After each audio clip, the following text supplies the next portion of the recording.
Umarangkada na ang 47th ASEAN Summit sa Kuala Lumpur, Malaysia, kung saan present si Pangulong Bongbong Marcos. At live mula sa Kuala Lumpur, nasa frontline ng balitang yan si Maricel Halili. Masay, ano na bang naganap sa unang araw nga ng ASEAN Summit?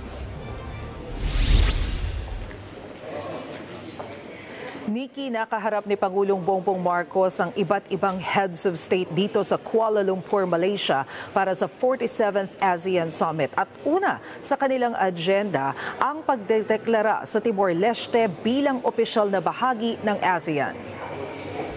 Kasamang iba pang ASEAN leaders, nilagdaan kanina ni Pangulong Marcos ang deklarasyon na ganap ng miyembro ng ASEAN ng Timor-Leste. Ito ay matapos ang higit isang dekadang panunuyo sa mga ASEAN member state. Kaya naman naging emosyonal ang kanilang Prime Minister na si Xanana Gusmao at ang delegasyon ng Timor-Leste. Timor-Leste enters ASEAN with full commitment to its charter, ready to be a constructive, peaceful and devoted member.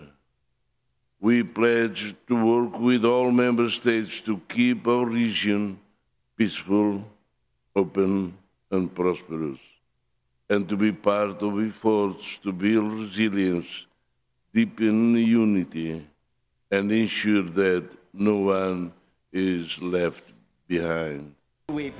Sa sideline ng ASEAN, nagkaroon ng sunod-sunod na bilateral meeting si Pangulong Marcos sa mga leader ng iba't ibang bansa. Sabi ni Yusek Claire Castro, pinag-usapan ni na Pangulong Marcos at Cambodia ang tungkol sa issue sa pagitan ng kanilang bansa at Thailand.